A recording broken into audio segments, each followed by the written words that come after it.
Hi, my name's Nikki. This is the Interventionalist, and today I want to talk about romance and romantic relationships and how I think sometimes when it comes to building and sustaining a romantic relationship, I think romance might be actually one of the lesser important factors to that. And there's a lot of reasons that I'm thinking about this because of things I'm experiencing in my life currently and things I'm realizing in hindsight about my past relationships. And also thinking back on things that have helped me understand and develop an idea of romantic relationships as I've healed in my life, like the book Song of Achilles, which I want to talk about.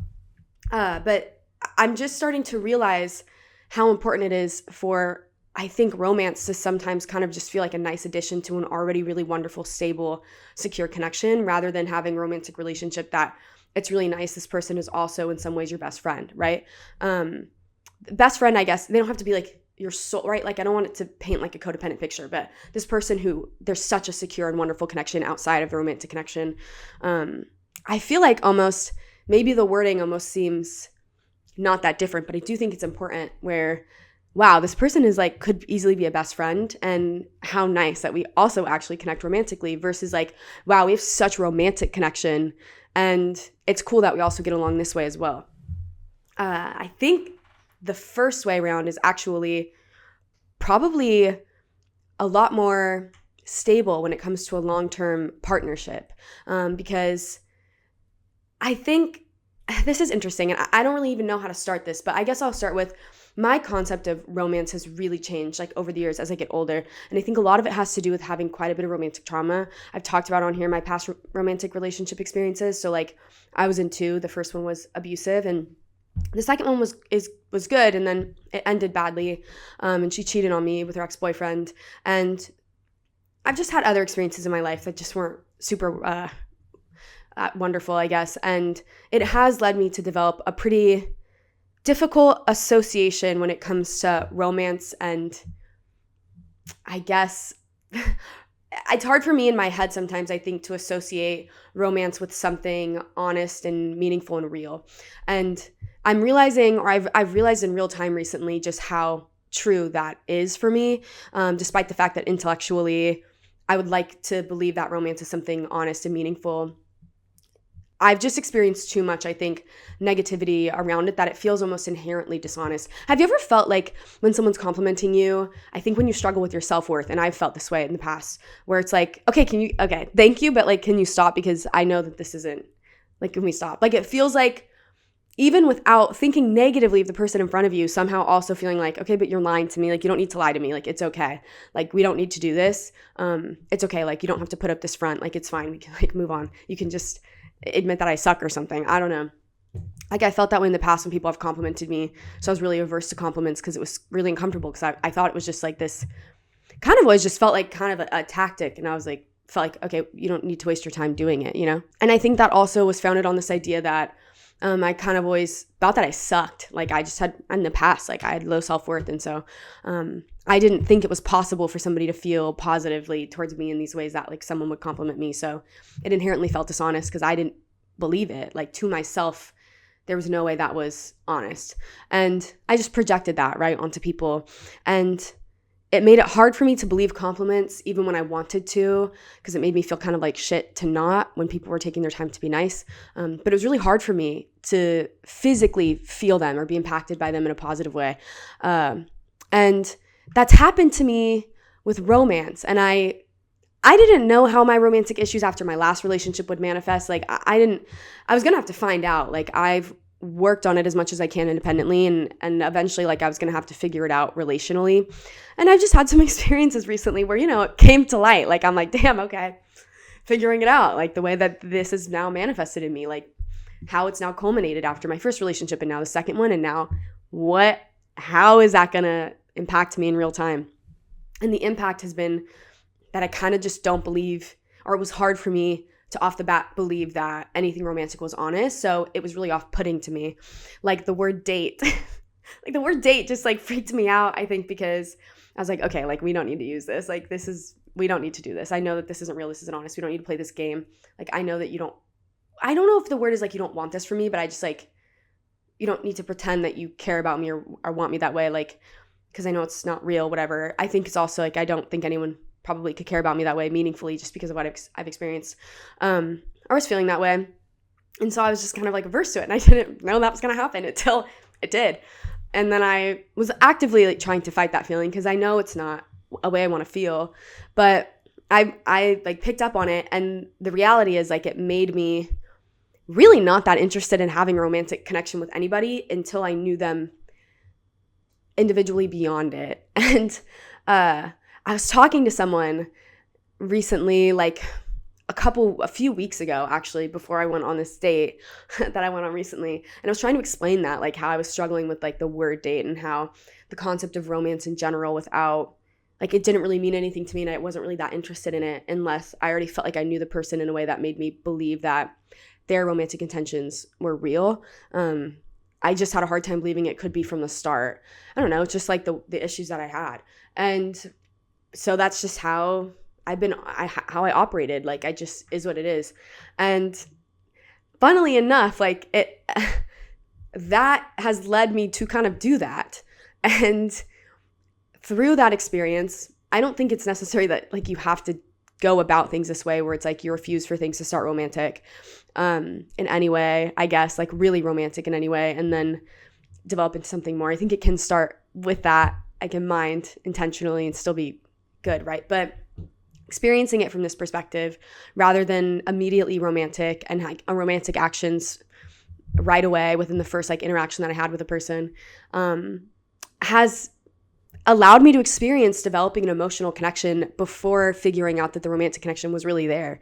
And there's like a lot of nuances to that situation, but like it's just like made me, it's helped me realize that. And through that, it's helped me realize just how important having that connection is in order for a romantic connection to feel stable.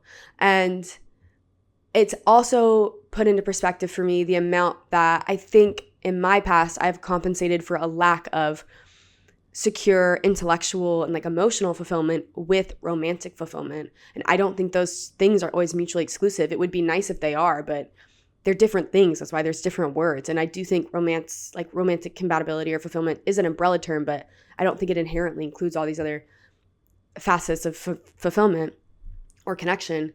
But I do think in the past, like I've compensated for like not having those with having the romantic fulfillment. And it's interesting because I think sometimes if you struggle with low self-worth or the way that you perceive love, and maybe struggle to see yourself as somebody really deserving of being loved for all that you are, beyond just what you can offer romantically, like in a very tangible way, because I feel like a lot of what we imagine when we think about like romantic behavior is tangible, right?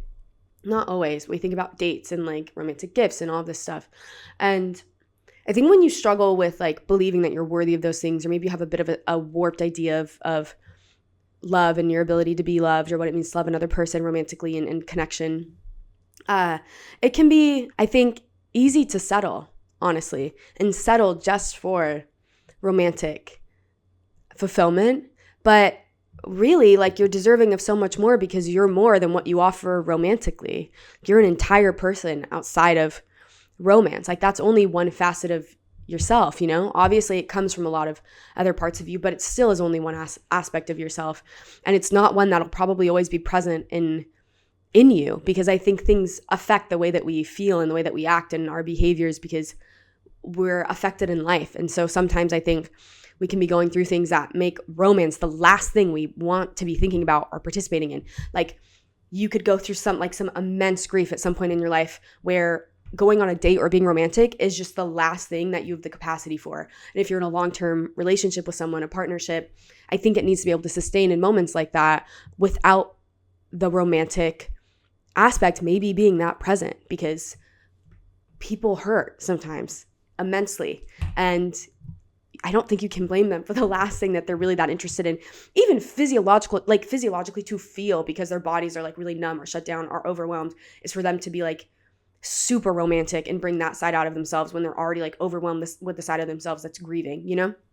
But I think it can be easy sometimes to settle for just that romantic fulfillment especially when you don't think that you're worth being loved for all that you are, that you inherently don't feel like you have enough to offer because you don't think that what you offer as just what you are is enough or will be enough for somebody.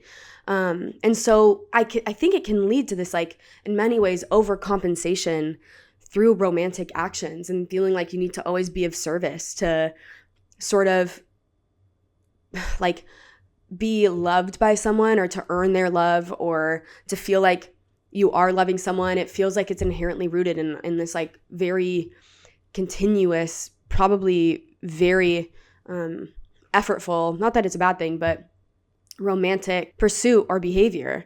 And I just don't think that's really even what it means to be loved truly by somebody. It feels like a nice addition to a relationship where two people already love each other, you know? But like, if you're not loved for who you are outside of what you can do romantically, I think it won't ever feel like you're being loved in totality. And the book that started to give me this perspective originally was The Song of Achilles by what is her name? Madeline Miller, I think. And when I read it, it was a couple years ago. I was 23 and I'm 25 now. And it was not long after I got out of my first relationship, the abusive relationship. And it's weird because this book it's not like about this, but throughout the book, the relationship between the two main characters, Achilles and Patroclus, is like a really strong, almost mythic kind of bond. And it is a romantic relationship in the book, but the bond is really deep beyond that. And something that caught my eye, especially by the end, was the way that, yes, like we understand it as a romantic relationship because it definitely goes beyond platonic, but what does romance even really mean in this regard? Because they're not going on dates. They're not really giving each other like big romantic grand gestures. Yes, there are like some things that happen in the book where it's like Patroclus gives Achilles a birthday present. Like, that's sweet and all this stuff. But a lot of what their romantic relationship is built on is just pure companionship. And I mean, that's literally like a given. Like, Patroclus accompanies Achilles in all of these ways because he has this role that you have at the time where you can have this role to somebody who's like more royal, to just essentially be their companion. And so their relationship, though we see it as romantic, really isn't all that traditionally, stereotypically romantic. They're not endlessly giving to each other in these like stereotypical romantic ways, if really at all tangibly that much, like constantly giving gifts or constantly writing each other like letters or constantly like being of service to each other in a way that's like these massive like romantic gestures to prove that they care. They just exist together, and through that, effortlessly, they show their care for each other. And it is simply by being with each other and being who they are that is enough, and that maintains this bond. They just want to be with each other, and so they go through life together. But it's not necessarily accompanied by what I think we can sometimes understand as romance, but I think a lot of the time sometimes can almost feel like romantic service, like being of romantic service to somebody, rather than just being someone to somebody and being meaningful to them that way for all that you are. And then that also can translate romantically because there's such a depth and affection to the bond, I guess. And I don't think that means that like romance and romantic gestures aren't important or like aren't really meaningful and things that we want. But I think the crux of the relationship being built on companionship is so intimate that almost romance follows, I think, kind of inherently and a bit seamlessly. And it's, I think, a very different kind of romantic bond than one that is built on solely being about romance or being romantic to another person. And in my life, like, I think I've done this. Like, I'm realizing now in past tense, even my most recent last relationship, where it did sustain off of romantic interest and like romantic pursuit and even like romantic fulfillment, doing romantic things for each other, because that is an aspect of ourselves if you are someone who desires romance, that we want fulfilled. And I think I can say that actually, like confidently, I compensated for the lack of emotional and intellectual fulfillment with romantic fulfillment. And in my head at the time, I thought, I guess it's okay that I can't talk to this person in the ways that like mean the most to me sometimes when it feeling the most seen or being the most myself, because like I can be romantic with them, and that's a part of me that I really want to, like, I guess, exercise and means a lot to me, and I want to experience, and that really is that's really compatible here. But I also can't call this person and have a conversation with them that feels like I get to express myself in a way that makes me feel the most understood or the most seen or the most fulfilled in general. So I would call my friends. And I do remember at one point thinking like, wow, I feel like I do really want a partner that I'm calling to have these conversations, rather than knowing that I can't call my partner, but I can call my partner if I want to go on like a date or do something romantic. I did start to become aware of the difference in those feelings. And by the end, I was really intellectually and emotionally unfulfilled. And I didn't understand why I felt that way. Like by the end of the relationship, I cried all of the time. Like I was up at night crying all the time. And I never really attributed to the feeling I was feeling, which was that I felt stuck. I felt really stuck in my life, but I never thought it was the relationship, because that didn't feel stuck. Like the romantic aspect of my life finally felt like it was progressing, and I'd always wanted that, but I felt so stuck. And then the relationship ended horribly, obviously. Like she cheated on me. We'd moved in together 2 weeks into it. I found out she was cheating on me for months. Obviously it ended horribly, but despite the immense pain I felt, I also felt this like immediate sense of relief. Like I was suddenly unstuck. And it hit me that was what was making me feel stuck. And then it also hit me just how much it was affecting me to be in a relationship where the person I'm supposed to be like in many ways the most close to, or I spend the most time with in a lot of ways, the one person at the time in my life, or one of the people that I knew I couldn't be my fullest self with, or like find, I guess, almost like full fulfillment, or to like the fullest amount of fulfillment you can have in like that kind of relationship. When I look back now, I guess it's part of the reason that I can kind of comprehend the gray area of our romantic relationship. I used to struggle with looking at it in a really like binary way, where I was like, either it was all good or all bad, and like either it was actually all good the way that most of it felt like it was, or all bad the way that I found out it was by the end. And I had a hard time like being able to perceive it as two things can be true at once. Like it was really good and also ended really bad. And like, I think through that realization, I've come to understand like there is a gray area, because I did care about this person so much, and I was really happy with them in a lot of ways, and I was also unfulfilled. And considering she cheated, the same most likely could probably be said for her. If not like verbatim, something she would probably say. And the reality is we had such a romantic connection, but we did not have like a deeper bond. We didn't have a deeper connection, and it started romantically, and that was always the foundation of the relationship, was romance. And the reality is like we weren't even able to extend it into something deeper, which you probably can, right? Like you can start romantic and then extend it further. But we couldn't, because we didn't have that kind of relationship.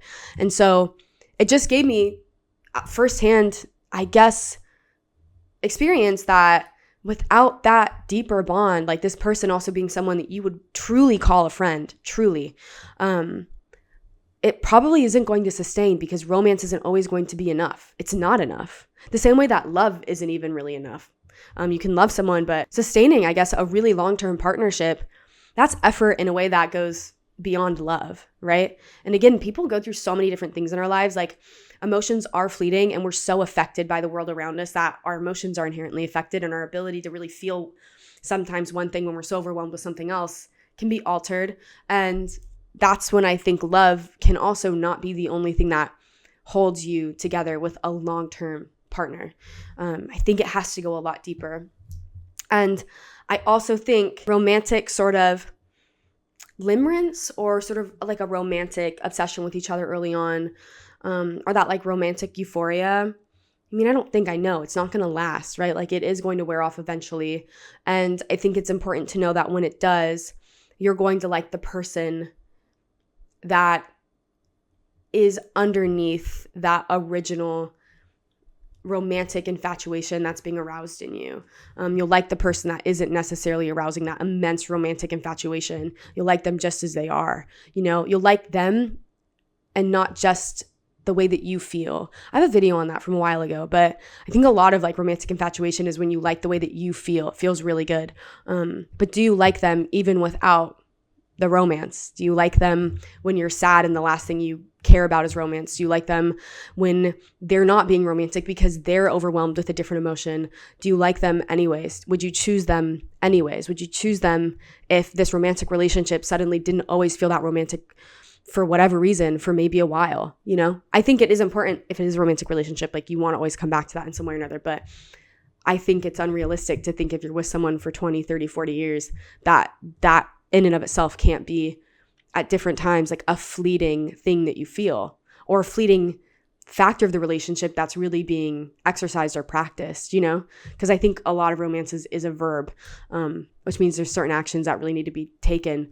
And if there's certain times in the relationship where that's just like not going to happen, would it still be enough for you? Would this connection still be fulfilling for you and enough for you that you would still always choose them? In a room full of other people, there's still such a connection that they still would be the one that you feel the most, maybe seen by, the most connected to, the one you're most known by, the one that you trust the most, the one that you still like the most and want to go on like a 3-day road trip with, even if it's not going to be romantic, just because you want to talk to them and hang out with them. And I feel like that is probably the crux of a long-term partnership, more so than romantic, honestly, interest or behavior or infatuation, or even things like sex.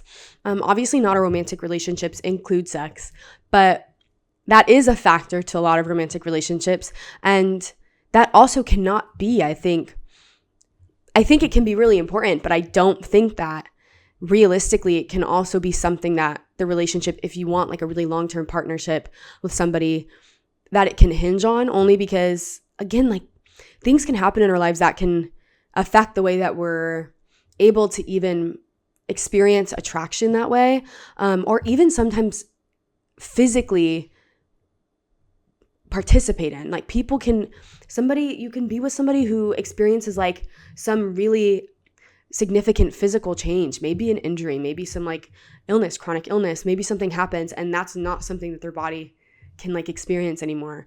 And would you want them anyways, And maybe like that comes to a conclusion where it's like, but that still is such an important facet for me that maybe we're going to be incompatible long term if that's like never an option ever again, right? That's like also realistic. It's not like that's a bad thing, but I just think that it's important to acknowledge that things like that are potentially fleeting experiences, and sometimes not even out of choice. Like something could happen to somebody not even of their own choice, and it affects their ability to offer that specific thing in a relationship long term.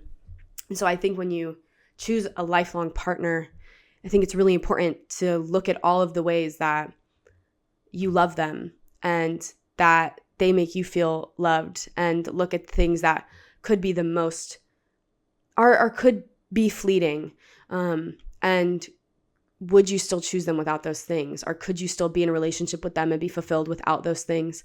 Or could you be in a relationship at all without those things and be fulfilled? Maybe not. Maybe sex is like, and there's nothing wrong with that. Maybe it is something that you're like, I need this to feel connected to somebody. There's nothing wrong with that, right? But I just do think it's important to think about those things, because just because something like that means a lot to you and it might be a necessity doesn't mean that the person that you're choosing will always be able to offer it. And maybe there'll be a year or 2 or 3 years in between that they're able to offer that kind of thing again, like romantic really behavior and interest, because they went through like immense grief or something happens physically and like sexually. Would that time in between, you'd still be fulfilled just by being with them, if you had to wait 3 more years to do these kind of things with them that you once did together and you did love, but something has happened and it's just really not realistic right now. I don't know. I guess I'm just thinking about this because my specific kind of relationship trauma has made romance like really kind of feel more like an afterthought to friendship and connection. And I had a conversation with someone like a month ago, and a friend actually, and I mean, friend is a strong word, but she kind of, when I was trying to explain this, like from the perspective of being a bit traumatized and not seeing romance as something that's really that honest, I was hit with this like, well, that's really like, I don't understand. Like, you really don't want romance, Niki? Like, that's not what you want? Like, it's a romantic relationship.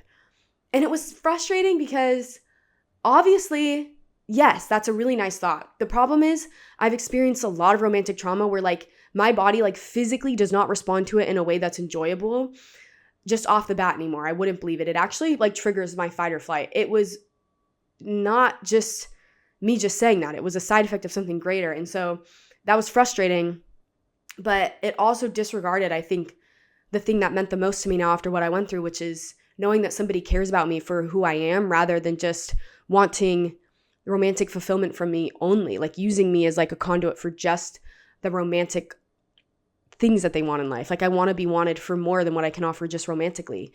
And I want someone that I want in that way. And I've wanted people that way. And like, it seems that maybe that just wasn't always reciprocated.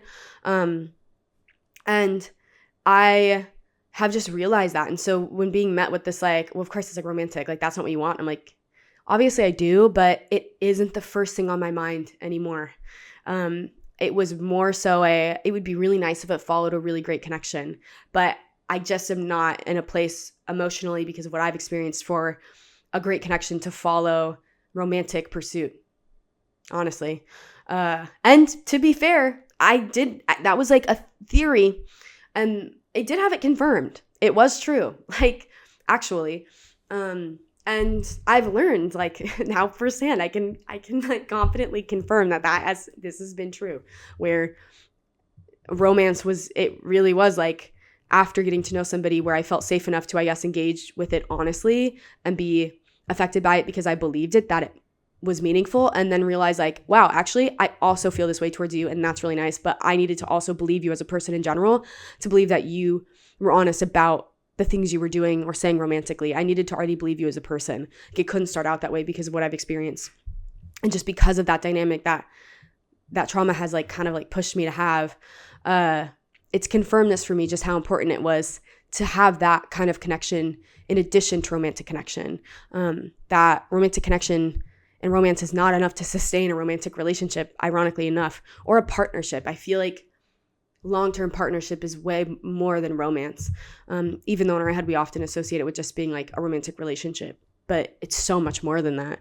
And I guess like I'm really learning it firsthand, and I'm starting to realize for so many reasons the way that I've accepted not being fulfilled, because I thought maybe all that a romantic relationship really needed to fulfill in order to be fulfilled in life was the romance, but it's just not. It wasn't enough, and it wouldn't maintain the relationship or sustain it long term, because eventually, yeah, that's like a fleeting thing, and like there's moments where that's what you're really not interested in, and you just want a friend, or you want someone that you can confide in other ways, and you don't really care about going on a date, you know? And this is the person around you all the time. So they really kind of need to be someone that can also be that to you. And I don't mean this in a codependent way where they're the only person you get that from, but I still think they need to be one of the people that you get that from, in addition to being the person you get the romantic fulfillment from. But I don't know. I guess I'm just thinking about it, and I've had some really interesting conversations about it, especially around, especially around the concept of compensating for the lack of emotional or like intellectual connection or fulfillment with things like romantic pursuit or physical intimacy, not even just sexually, but like physical intimacy, physical touch, sexual intimacy, I guess.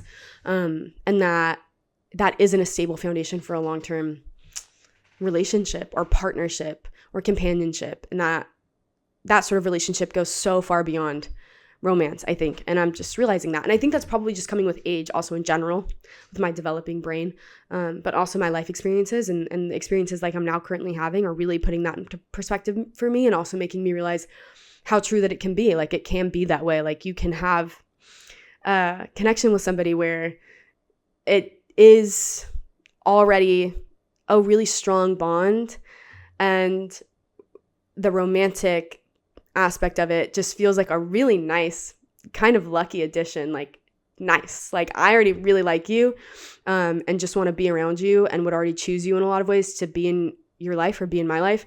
And then the romantic aspect is like, nice. Like, I also really like this and want this with you. So that's really cool too. And it's cool to see like if that's something that can grow in addition to the connection that already feels really secure, and like something that is inherently going to keep growing because you guys already bonded that way, you know, that goes so far beyond the romantic interest at all. And it's because you care about them far beyond what they're offering romantically. And And hopefully they care about you far beyond just what you offer romantically or your romantic moments. And I think that really means, or I think that's what it means to be seen for all that you are. And I think to be loved is to be known and understood, and to be chosen for those things, to be known and understood beyond just romance, and to be known and understood when it comes to romance and romantic relationship, and to be chosen anyway, and to be enough on the days where you're not romantic, and to be enough on the days that you are romantic, because life can be really long, and there's not going to always be days where we are all of those things. Sometimes we'll just be parts of those things and are all of those parts without maybe not necessarily those parts coming out all at once. Are you still going to want the person in front of you, and are they still going to want you? You know what I mean? I don't know. I'm just thinking about it. It's something that I'm learning. So I don't know if I would ever say that this is advice, but it's something that I guess I'm mentally beginning to deconstruct and process as I'm sort of reconstructing my concept of romantic relationships through relational experiences now, versus having done all this independent healing. Obviously you then eventually do put into practice what you've learned, and then gain experiences and get more insight about yourself through the mirroring that comes through relational healing. And that's kind of what I'm experiencing. So it's really interesting. And I've had some really interesting conversations about it that I've really enjoyed. So it's just made me think a lot about what partnership means to me, and for me specifically because of the context of my life and my romantic trauma, and what it's also teaching me as I go through these romantic experiences. And these are some of the things that I'm I guess learning for myself that I thought are, I guess, interesting, and maybe would be interesting to share. But yeah, I don't know. I guess that's kind of it. I just wanted to talk about it. Maybe it's not helpful at all, but maybe it's something that you can relate to, especially if you have any kind of romantic trauma, or you've struggled with self-worth and feeling like you can be loved for more than what you can offer romantically. I know that feeling, and it sucks, and it can make you feel really lonely, and you always need to try harder and harder and harder to be enough in this one area and this one thing, because you're not going to be enough without it.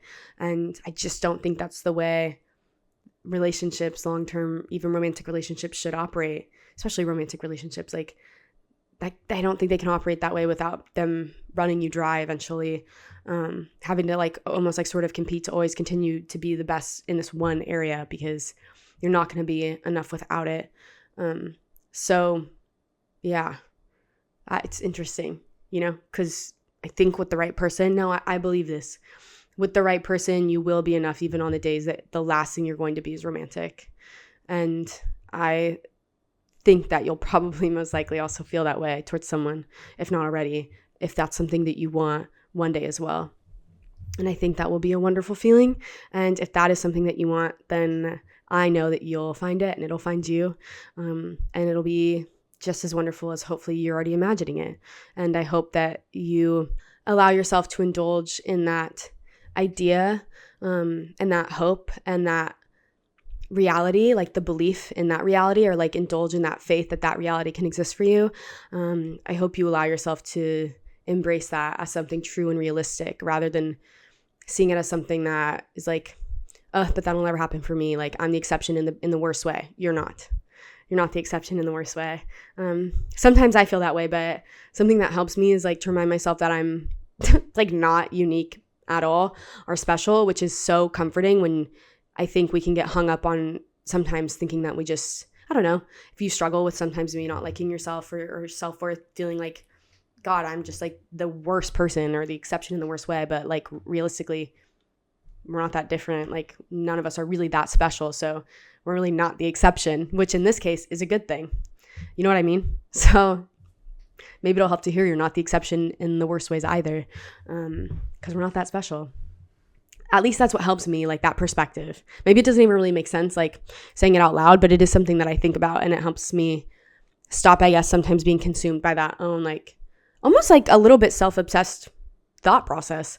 It puts it, it disrupts it a little bit. So maybe that might be helpful to hear. So yeah, I just wanted to talk about it, and I thought I would share it.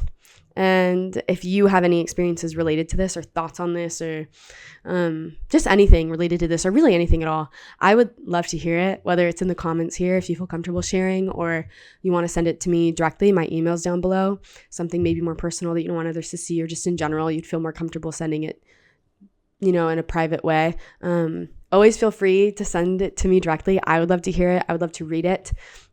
I also have a submissions page on my website. If there's anything you would like to have put there for others to see, I could publish it over there. There's other pieces that people have written that are really wonderful. That'll be linked below.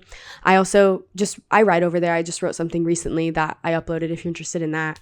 It's kind of talking about the concept of sometimes worrying that things might never get better. You might not ever get over something, but you will. And I guess it's a really nice thing to always commit to the idea that things get better. That's kind of what it's about if you're interested. But if you have anything that you want to talk about, I would love to hear it. I'd be honored to hear it. And this is a safe space to do it. Always. I really moderate the comments so that no one can be an asshole. So you don't have to worry about that if you do want to share anything. And yeah, I also have a Patreon. There's a couple of videos that just went up over there. One about like maintaining relationships or rebuilding relationships with people who have really hurt you. And then another about like romantic trauma coming out for the first time in a romantic moment after like going through something pretty like romantically traumatic, taking time to heal, and then actually like experiencing something romantic again, and just like the flood of insight that you get about yourself that you're not anticipating. There's a video over there about that as well if you're interested. And yeah. Also, I didn't even acknowledge it. My background is not the same. Usually I have books here and I have a keyboard here. I put a picture here instead because I'm missing it, but they're not here because I'm moving. Actually, I don't even want to talk about it, but I'm moving, so those things are in transit. So the next time I make a video will probably be a different background altogether. But yeah, just thought I would acknowledge that. So also, there's a good chance that the person I've been having these really great conversations with is watching this. So that also like heavily inspired this because I talked about it yesterday. Thanks for the really great conversations. If you are watching this, hi. I really appreciate it. And I really like the conversations, and thanks for helping inspire this video. So yeah, I guess that's it. I will end it here, and thank you for watching. I appreciate it, listening to me just process some of the things that I'm learning currently in my experiences. And I hope to hear some of yours, some of your thoughts if you would like to share them. And I hope you have the most wonderful, loving, and hopeful day that you could possibly have. Okay, I think that's it. So yeah, okay, that's it. I don't want to keep rambling. Thank you for watching. I hope you have a good day, and I will see you in the next video. Bye.